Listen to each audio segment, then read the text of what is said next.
This is something I've been working on quite a while now, and this is something I'm really excited to see come to life and share. I know in past on this channel there's been a few projects that, you know, they make it halfway through and they don't make it out at all, but I'm quite excited to share this one, and I'm gonna finish it, I swear to God. But essentially it's, and before I say this, not, maybe it is just me, but not every single project, and I think this tends to fall within most of us. When we just try to do a project, we try to make it like, oh, it needs to be fancy, it needs to have like purpose, it needs to do something special, you know, I want to use this electronics knowledge to do this, do that. And really this is just a fancy light.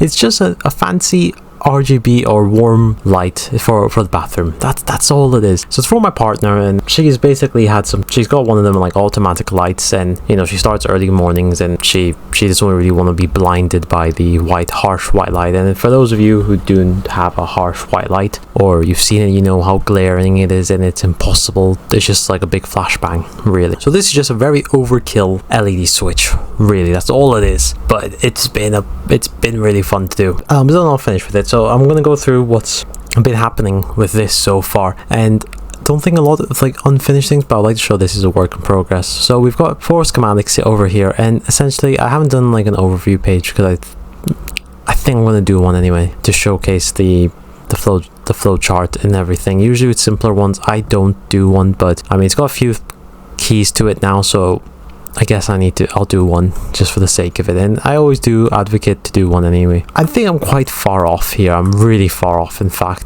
but I want to try and make it with EMC in mind. I want to try make it past EMC. As a personal job, although it's not really something I typically deal with, getting certification and whatnot. So I think this is more of a learning thing for me as well, and something I do want to share because I don't think this is exactly covered a lot. I've had trouble finding information. I think I've noticed a mistake here that this shouldn't be the case, but I'll look into that. But so as you can see, this is just a work in progress still.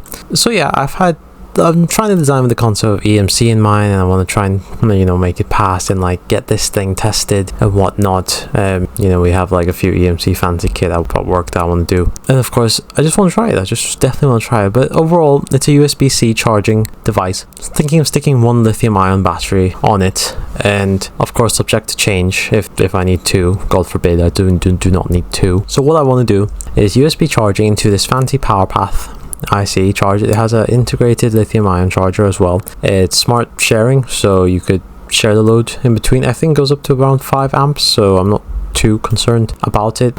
Goes into our 3v3 regulator. I've got another regulator boosted up into 5 volts, both 2 amp switching current. And so I've separated this out as one is the peripheral, and you'll see in our microcontroller I'm using an ESP32. So one is for, you know, our generic microcontroller, some sensors I'm going to play around with and whatnot, and I'm going to have a dedicated one just for the LEDs and such. Some battery protection circuitry on here, simple chip and such. I don't think I will need to put a reverse polarity protection on this because it shouldn't be put in reverse at any moment really, and I'm just going to get a voltage drop anyway, so I don't think it's worth it. The thing is, I just put it in the right way, you know, just don't even put it in the wrong way and be fine. Famous last words. So yeah, it's standard stuff in the power thing, and you know, I've included a bunch of fuses and ferrite beads just to try and keep these things in mind, and I'm just gonna have a play around with this. And the idea is that I want to put this on like I believe it's a spectrum analyzer, and I just want to see the high peaks. I want to try and like pick a EMC standard and see if I can get it to pass and whatnot, and see how else I can prove it. Of course, this is just early stages. I've done a lot of schematic design on this already, but I'm gonna do this fully, and I'm gonna put all these filters through LT Spice, you know, get the properties and whatnot, and simulate it and show what's the outcome of it. What am I missing? How do I improve this? And I think that's the best way to learn. I think from this standpoint, sometimes we get too caught up in like finding these fancy formulas and finding something that like just works out straight, when really we just have to do it and just kind of wing it, I guess. Just try out different things. That's all. Putting some test points around to make my life easier, where I think it could definitely use a lot more test points. But yeah. Continue on with the microcontroller. I'm using an ESP32 Room 1, so it's the module. Saves me a lot of other circuit design, which I don't need to really bother about. This schematics just took off the dev kit, so I'm really just copying pasting things. as they were, and hoping it works out. And maybe ask, well, if you took it off the diff kit, why do you have all these 0 ohm links resistor? Because I don't trust it. And I mean, the data sheet, or if it works in schematic, it will work anyway, yes, but again, I just want to put them in just in case. I'm just like that. It's also to know that these are floating around here. They're not connected to ground or VCC or 3v3, whatever it is, and these are so that I can reroute these wires elsewhere if I really need to do so. Hopefully I don't in this case.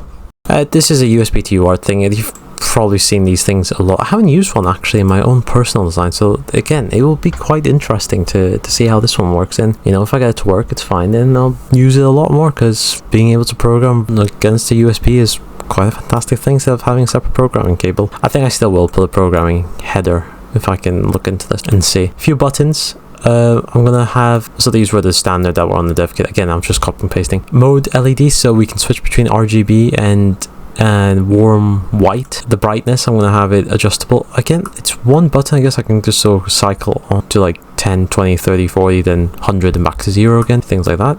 Temperature humidity sensor. Yes, I just want to monitor that. Maybe my partner wants to, maybe she's curious, but I mean, it's like, isn't this cheap? I could just put a thermistor instead if money's a big issue, but again, some of the components here, I think money's out of the factor. So nothing else much to say here besides the gen and everything.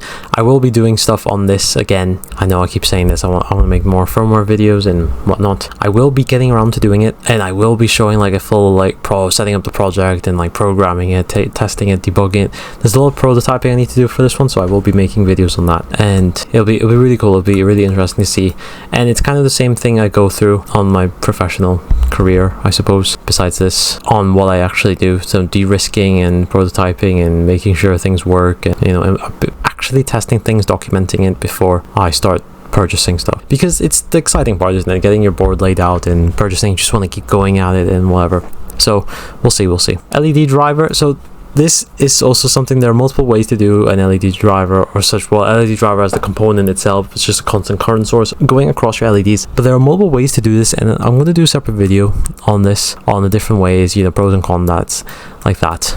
But generally, what I'm doing here is I'm giving myself full control over what RGB LED. So this is an RGBW LED, and for that reason, you can't really. I've heard on podcasts. It must be 2 years ago or something. No, maybe 1 year ago, a year ago. Doesn't even. It's not even that long ago, to be honest. It was on a podcast called Embedded FM. You guys have probably heard of it, and they get various people on. It's really interesting, it's really cool. Various people on, and one of them was, you know, he makes LED signs and all the flashy stuff. Really cool thing what it actually does. And he was saying you can't reach a true white with just RGB. You do need that white in there. And I thought, well, it's just an extra thing, and it's not that much more price different wise, so I might as well chuck it in. So I've decided to chuck it in there, and that's why you get these. I usually go for these. I will start going for these now, because why not? You know, it doesn't really matter. Current resistor, current limiting resistor, and N channel FET, so I could drive these and control these and yada yada, all the fancy stuff. One thing to know is that you do need to keep in mind about the heat dissipated from these resistors. So 200 milliwatts is, well, it's not that bad, but still, if you can imagine, if you've seen some other like high power LED circuit, you know, the power gets up there, and I'll show you some ways to, you know, you can minimize that if you do have a high power design. So I'll go through that, but for this case, I've just chosen larger resistor packages with quite a high tolerance value. So even though I need 0.2, I think these are 1 watt resistors and 1206 package. So yeah, it's a bit overkill, but hey, it's just fine. It's okay. It's the same with these. I've got a warm light LED, same concept. I'm just driving it the same way. I got this all fully controlled, and I made a note here. I can't turn these on due to current consumption because I do only have a 2 amp boost converter, but theoretically you wouldn't want to turn these both on at the same time anyway. So, but I would like to implement some control that it just prevents that, because, you know, something could lock up and whatever, the whole thing could fail drastically. So I want to prevent that anyway. I'm probably going to put some safety glue logic type thing to prevent that.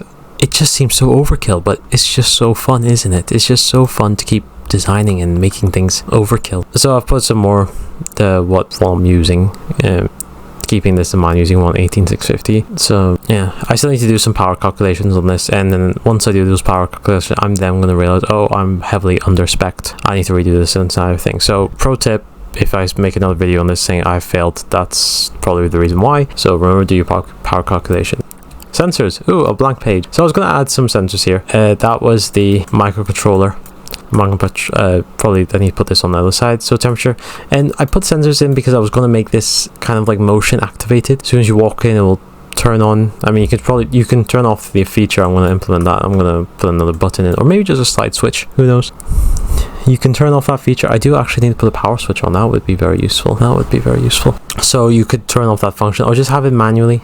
So maybe just slide switch to turn it from automatic to manual mode as an example, just to see how it is. And yeah, it'll be quite interesting to see. It'll be quite interesting to see. So I wanted to. So it's going to have a light dependent resistor. You can do it various other ways. You can get a photodiode. You can get a light dependent resistor. You can get an actual light sensor that has like functionality like that. But what was it?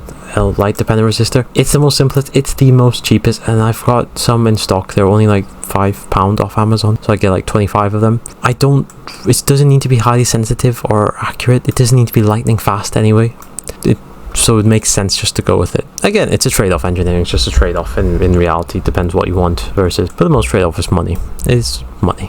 So those are the sensors I'm actually going to put in, and yeah, I have a few more things I want to test. So yeah, I'm going to make a few videos on the prototyping and such, and how that's going. But this is a start of a bathroom. I'm going to go in a bit more detail when I tidy this up on how once I actually wrap my head around the EMC things and why I've added certain things and so on and so forth. But this was more just an introductory video to see what I've been working on, and that no projects, this isn't just going to become a tutorial type thing, because I had no intention. I started this channel as wanting to share the projects I was working on, and I thought this is a good one. This is a pretty good one, I think. But yeah, I'll be doing a lot more firmware videos, especially when I'm working on this. It's got quite a bit integrated in, so there'll be some things to cover up on it. So I do look forward to this. I'm quite excited to see it and actually get laid out and everything, put some thought into it. Again, it's not the most overly complex thing in the world, and I don't think it needs to be. I don't think you always need to be designing a laser firing measurement system, for example. It can just be something simple as long as you keep it fun. It's what you enjoy anyway. It's what someone enjoys entirely. So again, I've nothing much again, and I hope to get this done.